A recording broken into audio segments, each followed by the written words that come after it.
Hopefully my little rant didn't scare off some people, but it probably did, and that's fine. I don't really care. I'm not going to sugarcoat things anymore.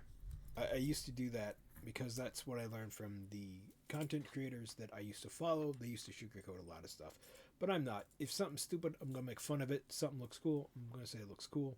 That's just how it. That's just how it. That's just how it is. Today, Junior. Anyway, ladies and gentlemen, my name is Reds of Breads, and we're back at it with the AdeptiCon preview 2025. This is a new faction for the old world, and it's interesting, but all at the same time, they missed a great opportunity for this. They very, very much did. As you can see, they've got a this guy here. This is a giant weather balloon type thingy, hot air balloon. That you've got some guys up top with some guns. They can drop bombs. They've got some some infantry guys down here, and then we've got these big two giant statues of death and doom, which I really like. Those are kind of cool. But where they drop the bomb on this, where they really drop the bomb on this, where they drop the ball, I should say, not the bomb. I don't know why I said drop the bomb, but where they dropped the ball on this is the old world is supposed to be, from what I understand, is the grim dark version of fantasy, while Warhammer 40k is the grim dark sci-fi version. And what they should have done, and I'm going to keep saying this, is they should have taken inspiration from Big Trouble Little China. That would have been awesome. You could have had a shadow emperor, right? An evil shadow emperor looking for a bride with two jade eyes to increase his power. You could have had very, very cool monsters and art, like an army made of humans and monsters and all sorts of stuff from Chinese mythology. And they didn't do that, which is, I mean, there's these guys here, which are kind of cool, but they really didn't do that. And they threw in some nonsense here and there, which I already talked about. If you want to make your army an all-female army, go for it. If you want to make your army an all-male army, go for it. At the end of the day, it doesn't matter. It doesn't change any of the rules. Go for it. But don't harass and bug people online, especially on Twitter or wherever, and just start issues for no reason over that stuff. Because at the end of the day, this is escapism. This is fun. This is for pleasure. And you shouldn't drag in real world politics or religion or anything like that into escapism, because escapism is meant to have fun, to get away from the real world for a while, and just to chill and have a good time. These are great animated statues, and if legend is to be believed, they were all built by the Dragon Emperor himself many thousands of years ago to combat chaos. Now, the terracotta sentinels are crafted from magically charged red earth, and they tend to be found along the Great Bastion itself. However, sentinels can be found across Grand Cathay, anywhere. I don't like that it's called Grand Cathay. So, like, granite sentinels watch over Sky Pass in the mountains of Morn, obsidian sentinels defend the border against the blood nagas of Koresh, and warpstone sentinels formed from clay infused with warpstone dust sort of watch over the desert roads in the Warpstone Desert. I tell you what's really cool as well, depending on which one you go for and how you paint your miniature, they actually get different rules in the game as well. So the terracotta sentinel can regenerate, while the granite sentinel might have a better armor save, and the warpstone sentinel is going to there's three different really ones badly affects the nearby enemy troops, decreasing their toughness, which is really horrible. These things are huge, rare behemoths, and they are just great fun. You definitely want to have one in your force. But let's have a look at another centerpiece model here, the Shigengan Lord on the Great Spirit Longmarch. Okay. So yeah, these guys tend to be the descendants of the Celestial Dragon, or Dragon-blooded. They're natural sorcerers. They're just as skilled at wielding the elemental winds as they are with a blade. They're gifted with weapons and armor from the forges of Wei Jin, and they fight from the front. These guys are no slouches in combat. Absolutely not, and they're basically warriors. So the Enwell mount isn't too bad. It's got a decent pose. I really did not like the pose for the Death Creed guy. That was just so generic for him, the hero. Just a dude just kind of on his horse doing kind of nothing.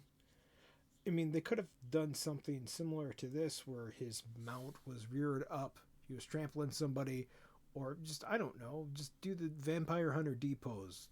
That would have been neat, but again, this model isn't too bad looking, but it's kind of meh at the same time. Like it's nothing special to me. Wizards, so these models can either be a hero or a lord choice, and depending on which one you go for, it could be a level 1 wizard or a level 2 wizard, and those can all be increased. So you could have a level 4 Shigengan lord if you wanted to, all flying around in this beautifully sculpted Longmar flying beast. Just a wonderful sort of both warrior and wizard general to lead. I do like the plate here. Stunning centerpiece model too. But other choices for your heroes include the Gate Masters of the Celestial Cities. So these are the leaders of the Jade Warriors. Yeah, so we saw this dude's here before. So she's got which almost looks kind of like a medieval lock for a shield. The guy's got a sword. He's got a spike on his helmet. She doesn't. She's on a horse. And he's got a banner with a lantern on it. Very nice. I do really like the decals, though. The decals for these are very nice. These are decals. If you just joining in and you haven't seen anything before, this right here is decal. It is not hand painted. They've earned their position through skill and experience, and they must have served for at least a decade. And they're the masters of defensive warfare and discipline. Okay. Absolutely right. They're battle-hardened veteran leaders for your forces. Again, they could be heroes or or lords. You get 2 in the box, enough to make a fighters if you want to, including all the bits to make a battle standard bearer. And you can thank the Dragon Emperor for the fact that that is a transfer there, so you don't have to hand paint that yourself. These nice. guys are wonderful leaders to have in your force to direct your models in play. Now, of course, alongside this, we are going to see the Grand Cathay Arcane Journal as well. Indeed. So this has got the history of Grand Cathay, the Celestial. I do not like that they call it Cathay, because it sounds, every time he says this word right here, Cathay, Cathay, it sounds like cafe to me. They should have named this faction something else, man. They really should have. And I wish it would have shown off the different heads for these guys, but it did not. It did not. It showed 2, but the third one was very blurred out, which is a shame. Steel Dragon Emperor, including.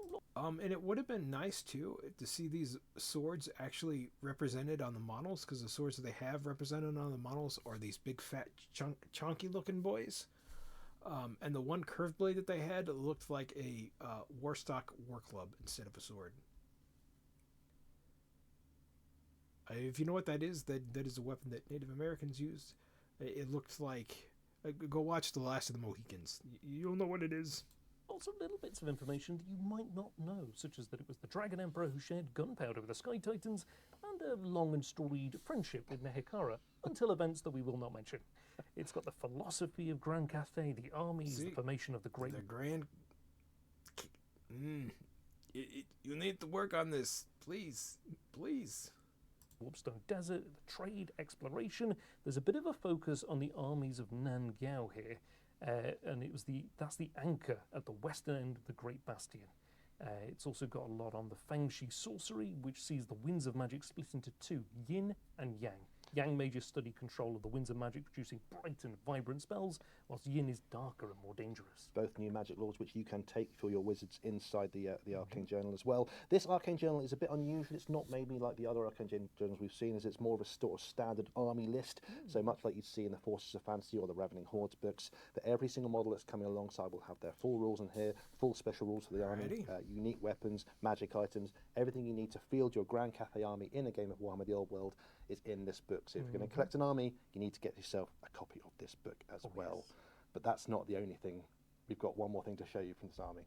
Alrighty. Oh. So this is the head lady here. This is not that bad looking, but kind of wonky though. Maybe it's just the pose that we're seeing it from.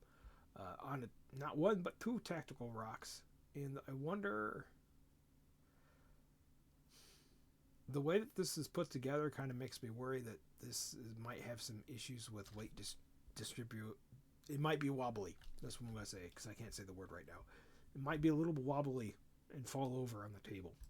Alex, who is this? This is Miao Ying, the commander of the armies of the Great Bastion, ruler of northern Cathay from her seat of power in Nangao. So for centuries, she's fought against the servants of the Dark Gods, hobgoblins, barbarians, you name it. She was assigned to her position by the Celestial Dragon himself, and is often considered the favourite amongst her siblings due to the power she wields and duties she bears, and she's somewhat aware of it.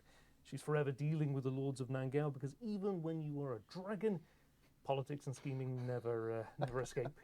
Now, I'm right in thinking Mao Ying's form is as a dragon, and Yes. Sometimes she can transform herself into the human form to I guess, less terrify her troops as well.